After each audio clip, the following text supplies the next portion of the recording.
right, we're back. Week 3, college football coming up. We're going to do a couple of recap from week 2. A lot of cool stuff happened last week. Didn't think we had a lot of good material on the board, but it ended up being a pretty cool week. So, starting off first, let's talk about that Colorado game. I think everybody watched it. Okay. Dirtiest hit of the year. Blackburn. He is deserving of all the death threats he's getting right now. Oh, my God. I'm just kidding. It's just football. But at the same time, it was a dirty hit. Travis Hunter, if he would have been in there the whole game, the game would have been totally different. Don't take it away from the fact that that's one of the best games I've ever watched, and I didn't think I'd ever say that about Colorado State. Exciting game. I stayed up to 2 a.m. watching that thing. But if Travis Hunter would have been in the game the entire time, it wouldn't have gone that long. Wouldn't have been doing that because Holden in that, or what was the Horton. Nasty. Yeah, nasty. But if Travis Hunter was in the game, Horton wouldn't have done anything. So that's my defense on that because Horton was doing everything for them. I think Travis Hunter should take the D off of his jersey and give it to Horton. Bold take. Hell nah. Dog. They don't do captains. Yeah. They do dogs and leaders. Yeah. But I hope he gets better soon. Yeah, I love Travis Hunter. I like him. I mean, I'm a Buffalo. Yeah, Brennan's a Buffalo. What was impressive to me, Colorado State pinned them. They had a 98-yard drive. Colorado State sucks. They're trash. I'm still not impressed with Colorado, honestly. I don't believe it. But people get hyped up for interstate rivalries. Well, yeah, and that was a rivalry. Yeah, it was the 5th most watched game ever. Lil Wayne was there for a regular season game. Who's not going to play good for Lil Wayne? They even got Kawhi Leonard there. Kawhi Leonard doesn't even show up to his own games. He doesn't play, but he might show up. My thing is, I think Colorado State lost this game. They did not, Colorado did not win this game. Colorado State lost the game. They did lose the game. And the reason is, at the end of the game there, you have to go for 2. I don't understand the fact that you know that you're kicking an extra point to go into overtime just to try to go for 2 after you score, if you score. And Kamara's 2 big penalties, too. Yeah, 2 and massive, and he was hurt the whole game. Mm-hmm. It was kind of pissing me off. Every 5 seconds, they had to go to commercial because he's over here cramping or something's hurting. Yeah. Trainers are going to have to fucking ice tomorrow because they're sore from how many times they had to run on the field. There's a lot of moving pieces there, but don't take away from the fact of Shedur's 98-yard drive. Mm-hmm. That was some Tom Brady type stuff. Here we go. All right. Shadur Sanders is the second best prospect in America. He's a great quarterback. He's tough. He got hit a lot. He's tough. He puts the ball where it needs to be. He just keeps going. He's a dog. But my thing is, I don't think he is a legitimate Heisman candidate just for the fact of what they're not right now. Yeah, we can give him the hype. We can give him all this stuff. But my thing is, as the season goes on, how many more games are they going to win? Can you give a Heisman candidate, that has a team that has 6 to 7 wins?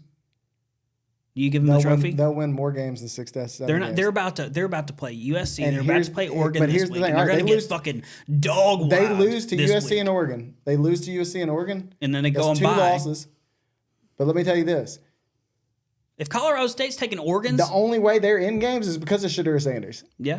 Shadur Sanders is going to keep them in games. He's going to win them games, and he's going to keep them in games. And he's going to come away with some ridiculous stats this year. You know who's not going to keep him in games? Travis Hunter, because he has a lacerated liver.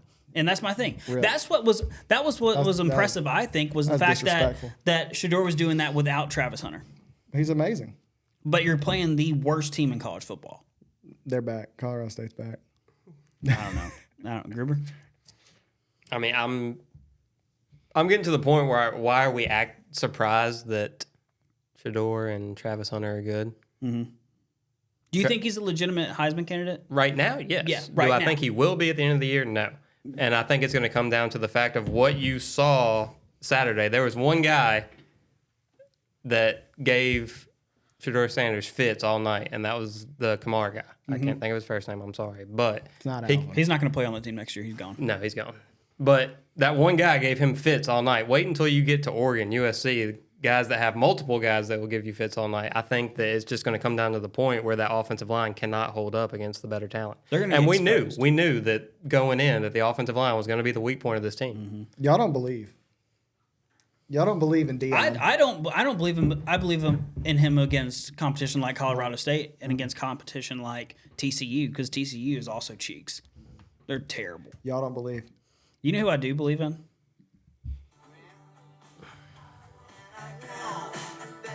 Them Florida Gators down there in the swamp. Ooh, man, that was fun to watch. Two hardcore Tennessee fans right here. Yeah. You're going to play that in front of them? Yeah, I know. And you're sitting in between them? You know, it was a victory. It felt great just to watch Mertz absolutely surgically pull them apart for a little bit. And he was bleeding out of every part of his body. He was out there just giving it his all. We're running the fucking ball right down their throats every single play. I mean, it looked great. Etienne looked better. We than had his old brother. more. My thing is, we had more than 11 guys on the field. Stripes were on our side. There they were. They were on our team. They were. They were on our team Saturday night. They were. Yeah. Jacob, you want to give your thoughts before I even start? Well, I to mean, judge this first game? off, I've been a Tennessee fan my whole life, so am I shocked or surprised? Absolutely fucking not.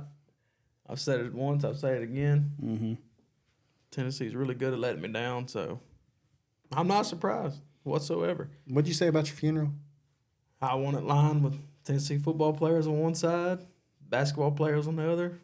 If it takes 2 extra because of my big ass, line them up with baseball players so they can let me down one last time. And look, I'll say this one thing because I hate to be that guy. And before I even say this, I will say Florida played a hell of a game, especially in the first half. Defensively, adjusting to our play calls and knowing what to expect and things like that, I'll give it to them. They played a fucking game. Mm-hmm. But there were definitely a couple calls that were very questionable from the Stripes. However, I've always been a type that's like, don't put yourself in a situation where it comes down to, how a play may be called, penalty or not. And so that leads me to my next thing. I'm normally the guy that's, really high on, staying with what we got and not moving forward. Like, trust me, let me make this clear. I love Joe Milton. I really, really do.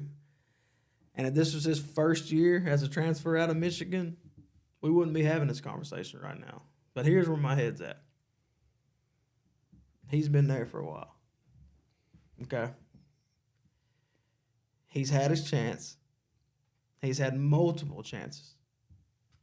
And it hasn't happened yet. And you can say, it was a bad game. Hell, Tennessee had a terrible game against South Carolina last year. You can say all that. But this is his last year there, period. Call it a chance or not. And your future is in Nico. Okay?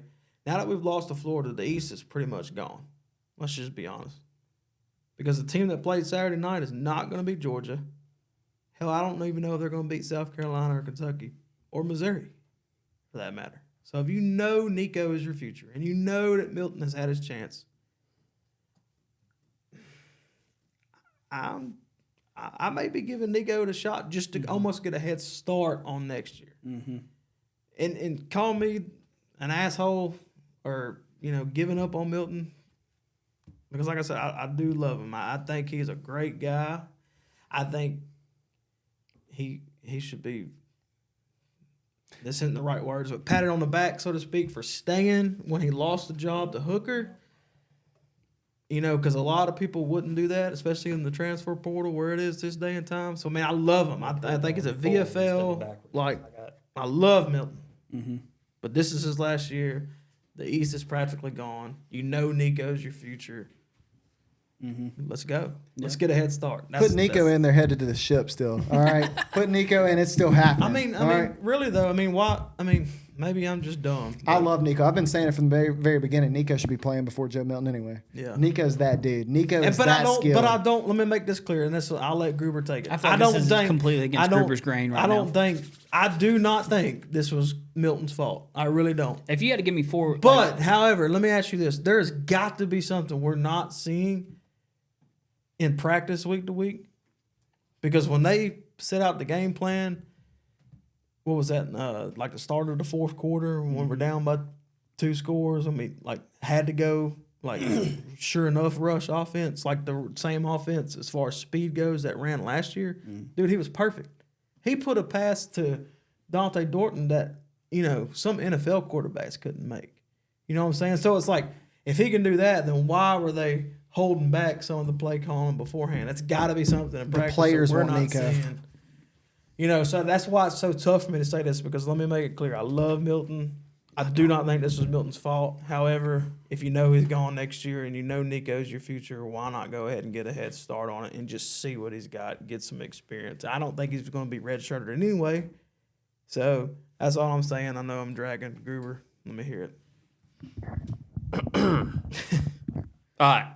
So, what did I say week 1 of this podcast when we started talking about Tennessee? They're going to lose to Florida. No, I did not say that. What did I say about a certain player and what was going to happen? People are going to hate on Milton. No, No, I you're said talking that about Tennessee Dante was going to miss Cooper Mays more than most people realized. Oh, yeah, for sure. And what did we see on Saturday? I wanna bring up a point that not anyone's gonna want to hear, no one's gonna want to listen to because of what's happened the past 2 years. Does anyone remember what happened after Jeremy Pruitt left Tennessee? They became good.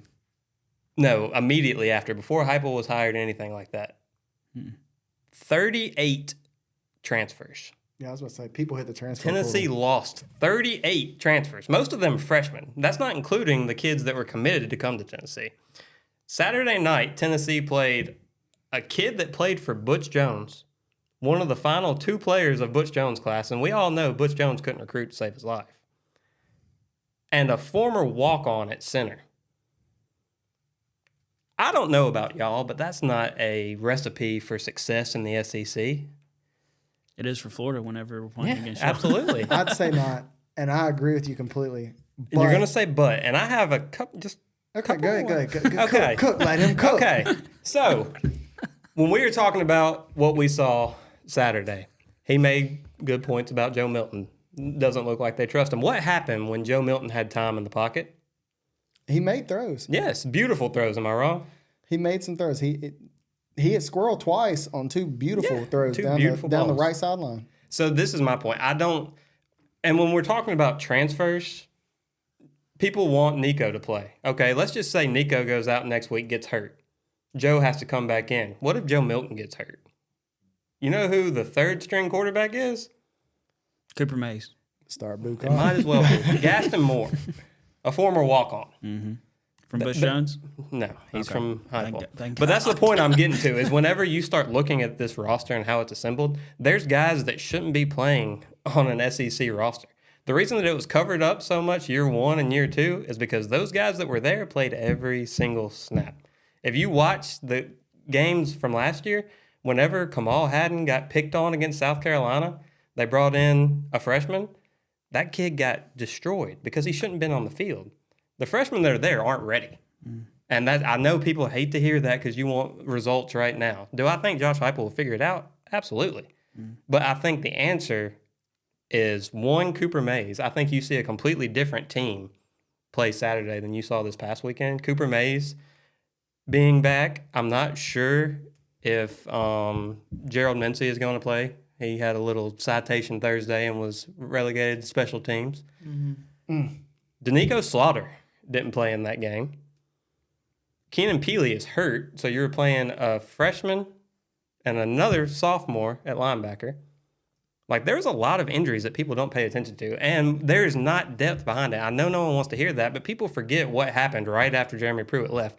Heupel completely outperformed year 1 and year 2, and now you're starting to see the after effects of what happened with the transfer portal. Oh, yeah. I mean, like I said, I'm been a Tennessee fan my whole life. I'm not giving up on them. No, by any means. and Hell, that's if we- another thing. To your point, you we- said the SEC is gone. Who in the SEC do we think is good at this point? It's not Georgia. Did anyone watch the Georgia-South Carolina game Saturday? I told y'all South Carolina was going to win. They almost did. What were you smoking, Brennan? Hey, that guy on TikTok, whoever you are, screw you. Okay? He's a bull rider. He is. Well, he's riding more than that. Well, and another thing too, just one last thing I want to throw in on this Tennessee game. I got Media- one more thing. media Too, 'cause I is- want to focus on the winning team. Well, no one cares about that. Media is ignorant. There was an actual media member that asked the offensive coordinator today if Nico was to come in and play quarterback, if he thought the offense would run better. Yeah. And you know what the offensive coordinator said? No, because Joe Milton is playing at a very high level. And if you watch, when he has time to throw the football, he is. He's always making the right throw.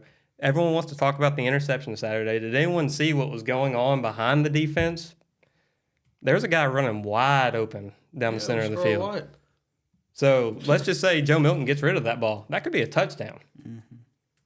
There's just a lot of things that I think people want to overlook whenever they start talking about Tennessee. And it happens every year, and it's part of being a Tennessee fan is you start to notice these things because you have to, because you need some kind of hope.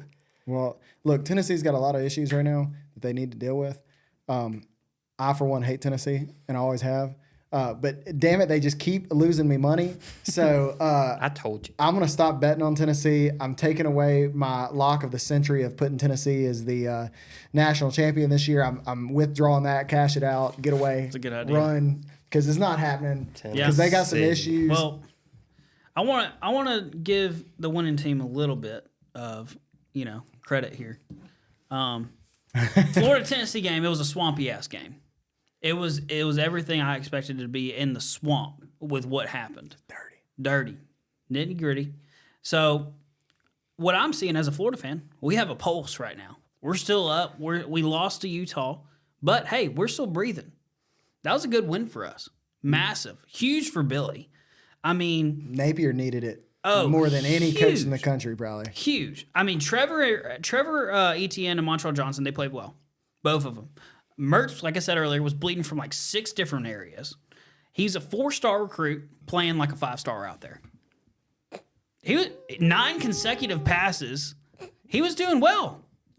He was doing well. Slow down a little bit now. He was doing well. Montreal Johnson and Trevor Etienne just Key to that game though, the reason we won wasn't because Milton played bad.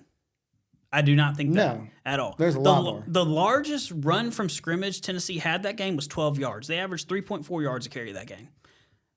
Billy said going in, I think that our strongest point on defense is our run defense. And you saw that. And Billy also said, we're going to be able to run the ball, and we're going to have to run the ball if we're going to win this game. Hey, I will say this good thing about y'all's Florida Gators. Y'all need to get that young boy that y'all got coaching y'all's defensive coordinator. Yeah, that, the DC. That 14-year-old kid. He's 30 years old. Lock him into a lifetime contract. Dude, I love the energy he brings. Yeah, he's amazing. He knows his shit. In the too. visor, yeah. Yeah, I But my love thing him. is, too, is Tennessee had a couple tough penalties. That blindside block was nasty. The ref literally kicking the ball around. What was that about? No, I know. I mean, That was tough. Well, what was the point I made to you Saturday? It's not that it's definitely not the referee's fault Tennessee lost the game. There was way too much. You should have never been in that hole. But do I think that the officials made it more difficult for Tennessee to come back? Tennessee's offense is strictly rhythm. If you've when Hendon Hooker got in a rhythm, you weren't stopping him. If Joe Milton can get in a rhythm, you're not going to stop him. And officials stepping in, I mean, how many times can we count that Tennessee started behind the sticks because of a false start penalty? Right. Yep.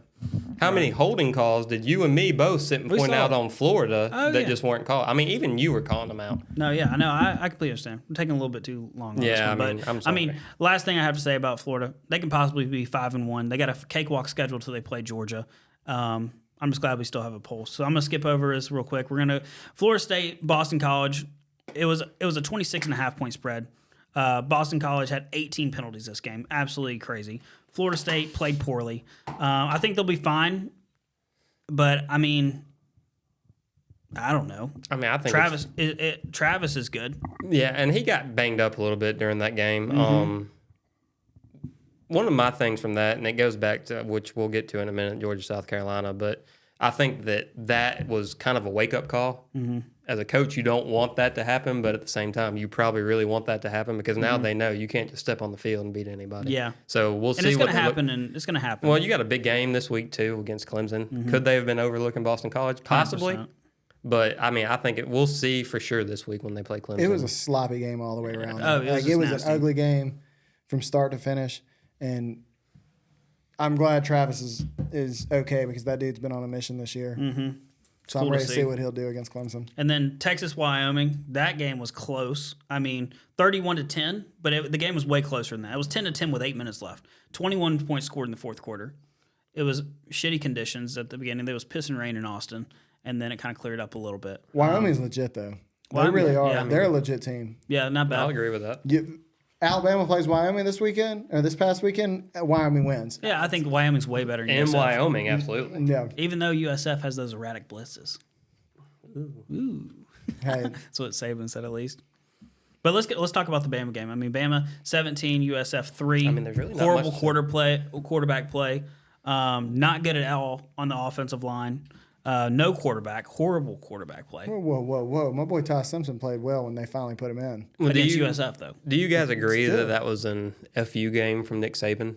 It was showing all the fans that are complaining to him about Milroe That's their best that's their option. only option. Yeah. He was basically using that game as a example of, Yeah, I hey, mean- we can't do anything else with these other two. Yeah, I mean, I completely agree. I think that was Saban's, Which is very bad though, because like I said, Milroe is horrible, but he's super athletic. So. But I mean, he's their best chance to win. He just is. adds that extra dimension that Ty Simpson and Tyler Buck. like Tim Tebow. Tim even- Tebow won a national championship with, He's a good quarterback. with only one dimension like that. He's a good quarterback. Okay, yeah, cool. But Alabama's in trouble. Everybody's going to continue. I think throughout the year, just betting wise, lines are going to drop on Alabama, and people are going to start loading up on Alabama when the lines drop on them, and because they're betting on the name basically. But I think there's some money to be made throughout this year on betting against Bama. Even maybe this week. I like it. I think this Alabama team is very comparable to the 2022 Texas A&M team. A lot of talent on that team as far as like No new quarterback. recruit. Yeah, no quarterback play. Well, they don't have Jimbo You have calling anything plays on that either. game, Germ? I mean, I just watching that game and watching the Georgia South Carolina game, I almost knew right then that Tennessee was going to lose to Florida.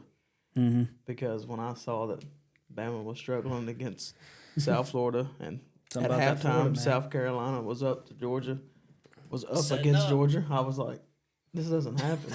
So how does everyone feel about my Tennessee beating Alabama and Tuscaloosa prediction now that we see what Alabama looks like and what Tennessee looks Well, like? I'll say it like I Hey, said last we week both call when Doc asked me about this past week. It really just depends on which team shows up, because I still got faith in Tennessee, but it really depends on the game plan, who shows up, and how it starts. Did I not say last week that Tennessee Depends on how it starts. is as crazy as it sounds, because as fast as they can score, they're not built to come from behind. I know that sounds wild, but it's the truth. It's a defensive thing. Just defense gets tired because they're Hey, out there so much. Back to your question you asked last week, you were saying that SEC is in trouble, or are they in trouble? You asked. I think as a whole, yes, but you also asked another question, a follow-up question to that, is name the best quarterbacks in the SEC, and I will name you a quarterback in a tier of their own after the first 3 weeks of watching him, in a tier of their own, is Spencer Rattler. Which is a Rat- great transition to that Georgia South Carolina game. It is, but Spencer Rattler, look, if Spencer Rattler had a halfway decent offensive line, that South Carolina team would be trouble, okay? Because Spencer Rattler right now, if y'all watched the game the other day, he does not miss throws. Like if there is somebody a quarter of the way open, he is making a perfect pass In into the first pocket. half. In the second half too, it's just nobody could get open in the second half. Nobody could get open, and that offensive line just fell apart. But I'll also go back on the other side of Georgia. This is not the same Georgia team. Georgia's defensive line is not that good this year. Georgia's defense as a whole is not that good this year, and I'm still not sold on Carson Beck, the check down king. That's all. That's all he is. Well, that's the thing. Georgia lost. They lost their OC, new OC this year, and then also they lost Stetson Bennett, which he's in a whole new He's in world rehab now. But they don't have the explosiveness or creativity that they need on offense. They're kind of boring. They're boring. They really are. I'm not out. saying that they can't figure it out. They might be able to figure it out. I don't know, but there's still a lot of ball left. Yeah, that's one thing we need to say too. Is it is going into week 4 Yeah, of college yeah, football. we're There's still- still so much. That was Carson Beck's first SEC matchup. He's a kid. yeah. He's a kid. Stetson Bennett's in a nursing home right now. Yeah. Last year you had a 35-year-old running that offense. Well, they You were know also what I'm more saying? disciplined With last with year. an This OC. year, they're just partying and speeding everywhere. Yeah, that's true. Yeah, They still got that That's problem. a different story. They got a still problem. got that problem. So let's go into week 4. A lot of good matchups this week. A lot of good matchups, a lot of good ball to watch all day. Solid slate. Let's start off with that Notre Dame Ohio State game. I'm Take the pumped to wagon. see that. I'm pumped. Take the dog. You like Notre Dame? Hey, step number 1, locate a dog. Yeah. Step number 2. Research the dog. Step number 3. Bet the dog. Step number 4. Win money.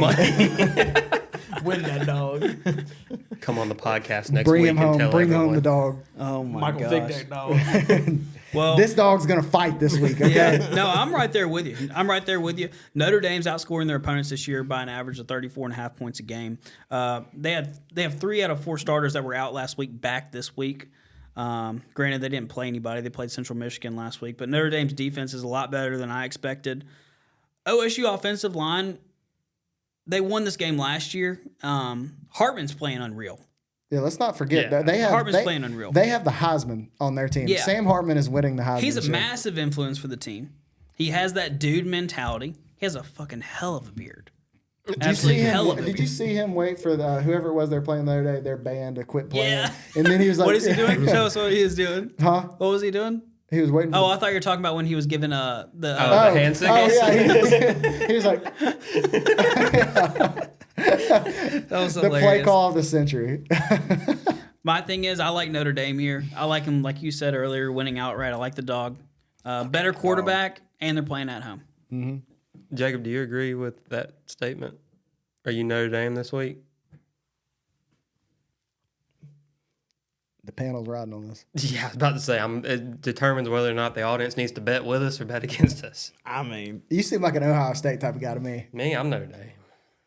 Yeah, he seems like an Ohio State type of guy. He likes a Go with Buckeye. the Which is Dang, crazy man. how Be we've different. gone against Marvin Harrison. my rule all year has been bet the home team, but that's mostly been in the SEC. You can just leave it at that. You said but. He's an Ohio State guy. No, Notre Can Dame's I the home pet that team. dog? I know, but you said but. You said I'm always for the home team, but. Are you for that home dog? I mean, the line's only 3, and I'll be honest with you, I haven't watched Notre Dame since week 1.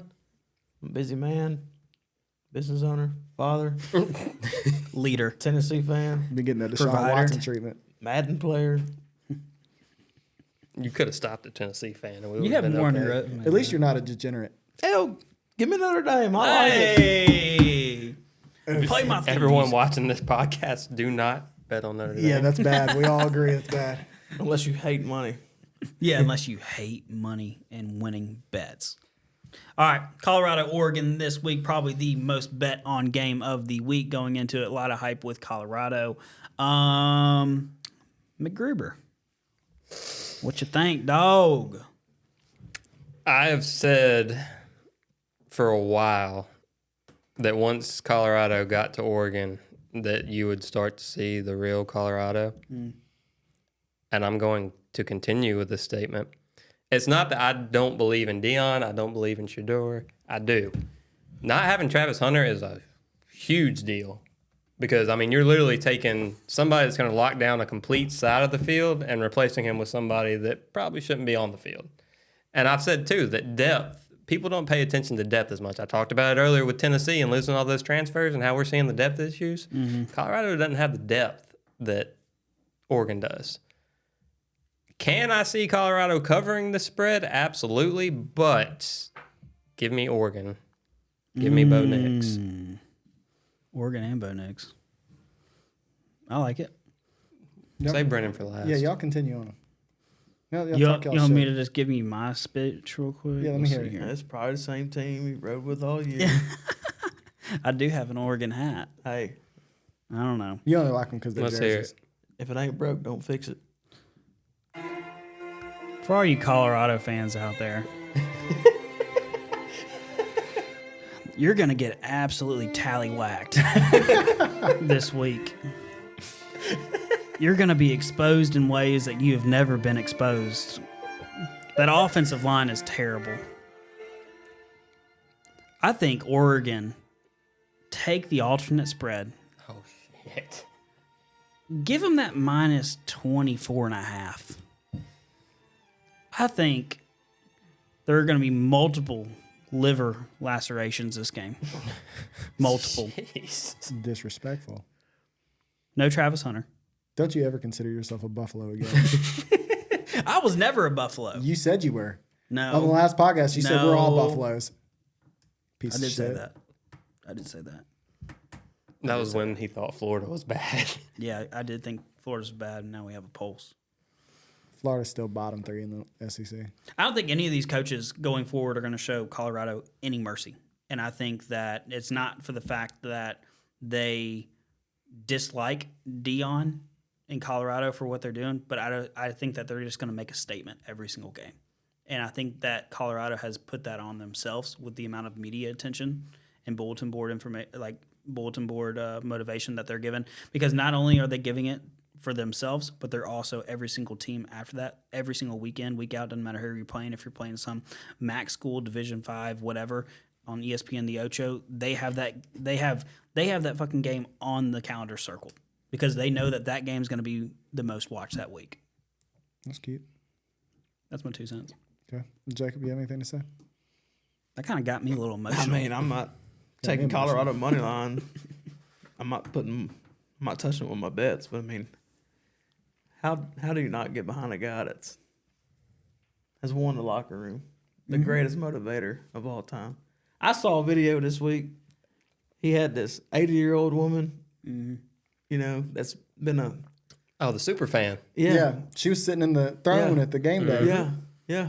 And then last week he was talking about how the Colorado State coach was saying he wasn't raised right, and he had his mama in the locker room after the game.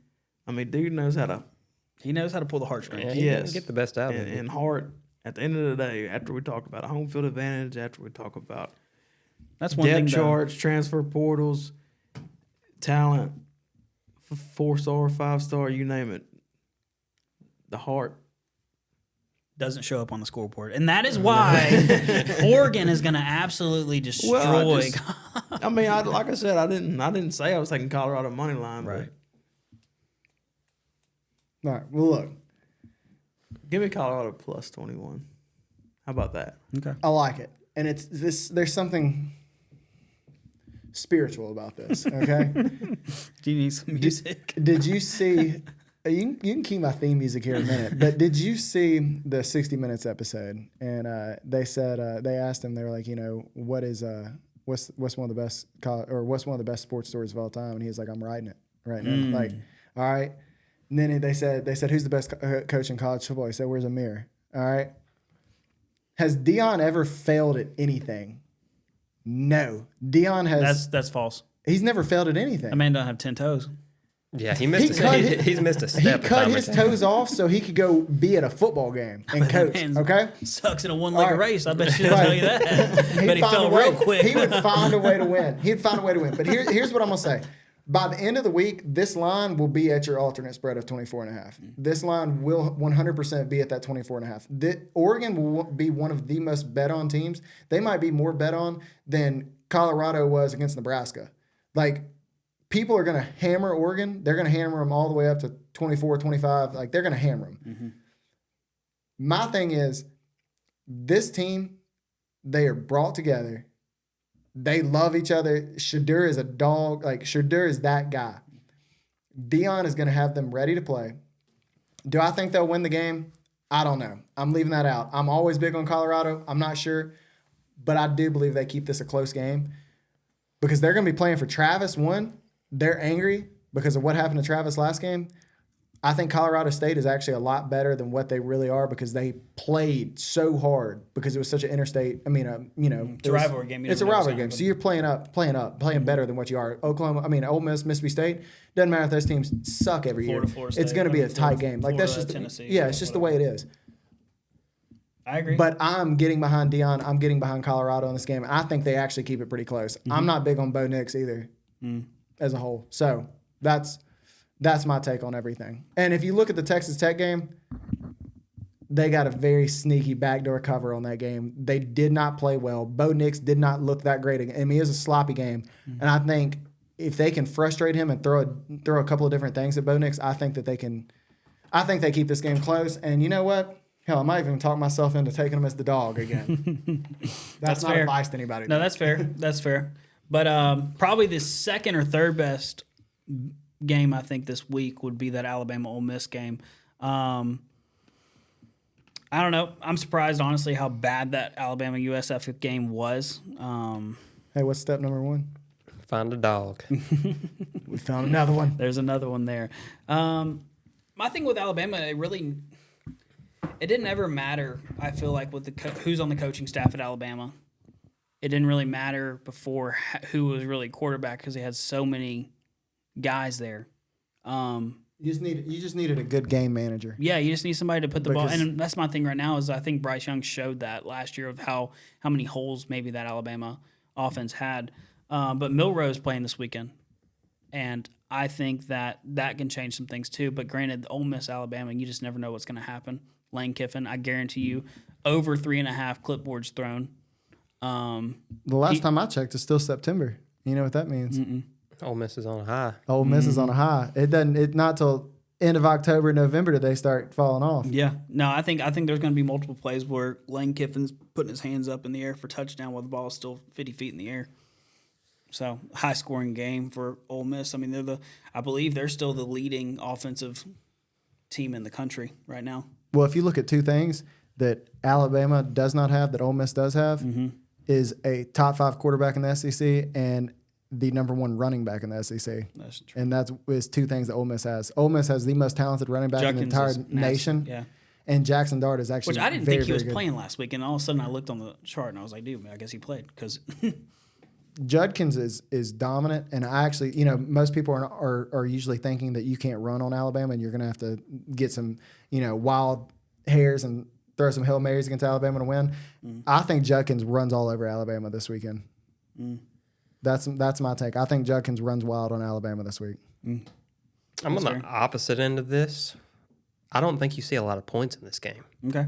Alabama's offensive line was touted as this powerhouse, and it's bad. It's really bad. But on the other side of that, Ole Miss's offensive line is really bad. So I don't think you see a ton of points in this game. Alabama has a solid defense. I mean, as bad as the offense is, that defense is stout. So give me the under in this game, under 55.5. And, I mean, I'm talking like you might see a 7-3 football game. Ask Quinn Ewers about that defense. I don't know. His arm's still sore. He ain't talking right now because he threw so many bombs. It's a different story with Texas. You said it when you talk about the talent that Texas has and the talent that Ole Miss has. They're not comparable. Texas has a 5-star at every single position. But again, coming into the Alabama game, what was Texas's number 1 weakness that everybody was talking about? Offensive line. And they held up great. They were able to run the ball. They were able to throw the ball. And I think that goes to show how Alabama's defensive line is not that good this year.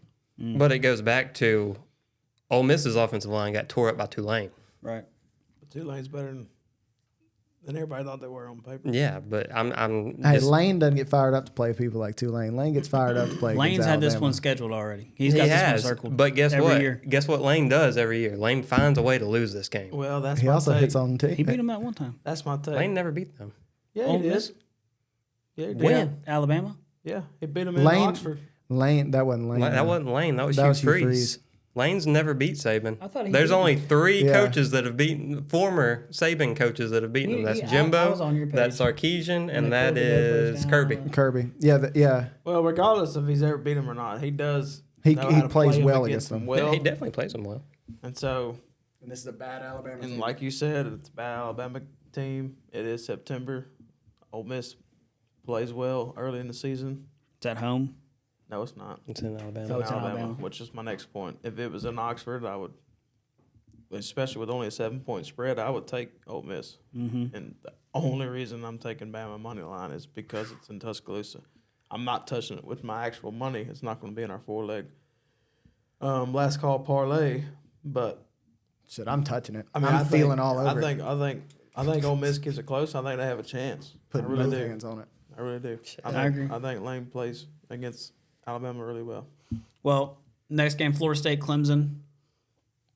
Florida State played a really bad Boston College team last week. I don't know if Florida State's mature enough yet, but I wouldn't be surprised if they show some sort of bounce back from last week and take care of business this week pretty well. Does anyone remember when Mike Norvell was at Memphis and what his biggest flaw was at Memphis? Was that he always played down the competition. I think that's part of what you saw last week as well. But I think you see the Florida State team you saw in week 1 against LSU. It's a big game. And I'm taking Florida State, and I would take this up to probably at least 6.5. I would too, especially if Jordan Travis is healthy, because you look at Clemson, and regardless of what they've done on the year and what their preseason ranking was and everything, you watch them against Duke, and yes, Duke is a superior defensive team, but they look like they couldn't beat Fed Academy out there. All right, like they looked horrible. I would take that over in that game. Fade Academy. Hey, Fed Academy can't stop nobody. But they're going to score. They are going to score. Bryce Doyle needs a raise. They are going to score. Except against JC, it's a little rough. Yep. No, I agree. I agree. Well, that takes us into our betting segment of the night. Let's talk about the dog of the week. Dog of the week. Who you got, Brennan? Start us off for us. All right, so I got You can't have 18 dogs. This ain't a litter. We're doing one dog of the week. Same litter. okay. Everybody's giving a dog. Everybody's giving a dog. Okay, because I was about to say I have 3 dogs, and I don't think any of y'all are picking any of them. Talk to the people. First dog. Rule number 1: locate a dog. Dog has been located. It's Notre Dame. Okay, that's dog number 1, and that dog is hunting. That dog is hungry. That dog hadn't been fed in a while. It's hungry, and it's going to eat against Ohio State. Okay. And y'all can go ahead and say y'all's other dogs, because I don't think y'all are going to pick up on my other dogs. So I'll come back to them at the end and hit on them. Gruber. My dog is one that Logan's probably not going to like too much, but my dog this week is Pittsburgh. God, man, that hurts. Yeah, I know. I knew it would. That is going to hurt. I know. UNC has treated me so well. Shout out to all you listeners up there in North Carolina. Hey, their offense has actually been, aside from last game, they've been very stagnant. It has, and that's the one thing that scares me. Yes, did they look good against South Carolina? Yes, but there's only one Drake May, and he's going to show up every game, but I'm not confident the rest of the offense is. Pittsburgh looked horrible against West Virginia, but I'm still taking them. Find the dog. I like it. Find the dog. Find the dog. Hey, back to Drake May, though, real quick. He's missing Josh Downs a lot. He is. He's missing Josh Downs a whole lot, because that's what they were supposed to be strong in this year's passing, and their run game is better than their passing game this year, and Drake May really hasn't done that much. Does make me a little nervous, even though they have been good to you. Well, they've been good to me, too. I've been winning money, too. All right, what you got? Because I got 2 dogs waiting in the cage. What you got, here. dog of the week? Giving them that War Eagle. Eagle. Y'all already know how I feel. You got something against Texas A&M, though. Y'all already know how I feel about Jimbo Fisher. You got another poem written for us? Let me tell you something. Hugh Freeze is 3-0 since starting at Auburn. He's like Kevin Gates. He's got 2 phones. Taking both of them to College Station. The line's only 7.5. Give me Auburn. You got me fired up. Let that dog out of the cage. Give me Auburn, baby. Give me Like Hugh Hugh Freeze Freeze. finally got Shout that out burner. Craig Massey. Throw the deuces up. Hell, if you got tickets, call us. We'll go. I'm free this weekend. Let's roll. Come on, baby. Word to your mom. Yeah, word to your mother. Peace out. Man. All right. Dog of the week. I'm going to go with Lane Kiffin and them Ole Miss Rebels. I like it. I think they're going to go on the road. I think, like I said earlier, I think there is going to be a decent amount of offense this game. I think it's the first time, like we said, it's going to be another coach previous coach of Saban to actually beat him. So I think he's going to do what he needs to do. I think you're going to see a big game out of Judkins this game. Couple breakout runs, I think. I like I it. like it. Hey, I got my last 2 dogs here. Okay, go for it. And these dogs are just as hungry as the first. always got more. Hey, He's always got these 2 Always got dogs are more. just as hungry as the first dog. This okay? is why he's got 45 open bet slips already, I probably do. for week 8. I've been hunting. All right. We'll go with a little one here. Ball State, Georgia Southern. Okay, I like Ball State. They're good. Ball State's good. They gave up a good fight against Kentucky. Gave up a good fight against Georgia. I mean, those are two. They're playing good teams. They are, and They're they're tested. covering too. Yeah. Okay, and they just absolutely waxed Indiana State last week. yes, Indiana State. They're not very good. They're not very good, but Larry Bird went there. he did. And the kid from USJ that played basketball against us. I ain't gonna say his name. But anyway, I got Ball State as my other dog. But then my last dog is a little close. Last call, last dog. It's a little, last call, last dog is a little close to the heart. All right. And it hurts me because I've been on the other side of this for so long. But I've got Mississippi State against South Carolina. And, I've been on South Carolina every game this year. And, I've been big on Spencer Rattler, even though I don't like him. I'm big on him. Mississippi State, and I'm very against Will Rogers. But I think that the matchup here opens it up perfectly for Mississippi State. I've watched every single South Carolina game and every single Mississippi State game, and I don't think they match up very well. And I like Mississippi State here. The game's in Columbia. I don't care. This is what You're going against the grain on everything Have we I- talked about on this podcast. You have talked great about Spencer Rattler. You've talked shit about Will Rogers, and I have said the home team takes the cake. I don't give a You shit talked about the great home about team. South Carolina playing against Georgia last week, and now you're taking Mississippi State over South Carolina. Hey, if you want to talk about the Hey, highest I love percentage, it. Hey, no, the I highest love it. I love percentages it. table. Love it. Hey, the only difference between my dogs and yours are mine eat Eukanuba and yours eat Old Yeller. Look, That's it. I'm telling you right now. Yeah, It's probably only have 3 Yeah, legs. let's get into this 4-leg parlay. I'm telling you right now, it's happening. Okay. I've been hot and I'm riding it. I was a little off last week, but I'm coming back this week with vengeance. That's fine. Hey, I hope you're right. Well, that's fine. I got a little side bet that I wanted to share for the people. I got a 6-point teaser here that is 100% gonna hit. It's a lock. I got Oregon. It's already not hitting. I got Oregon. I got Oregon minus 15. Oof. Alabama, which that is not updated. The line's already moved. So now it would be minus 9. You could take it at minus 9 now. So Oregon minus 9. Ole Miss plus 13. Notre Dame plus 9. Brendan doesn't like it. 100 to win, 160. I mean, I like the last two, but I mean, because they're going to win just straight up. But the first one, a little disrespectful, but, that's okay. I would expect that from a hater. Oregon, Notre Dame, Ole Miss. I like it. People at home. All right.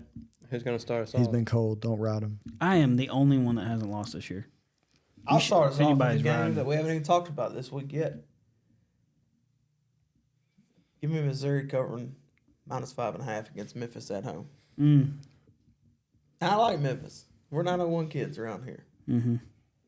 But I also like the SEC, and I also like home field advantage, like I've talked about all week, or all year, so to speak. I also like fat kickers. Give me Mississippi. Give me Mississippi. Thick kicker. Thicker? Thicker Yeah. kicker. First leg of your week 4 Dude, last call sports parlay. Missouri minus 5.5 against Memphis. Hey, This one's bound to hit, too. That kicker got whatever he wanted on the campus that Oh, night. yeah, man. That's some belly to belly. Yeah.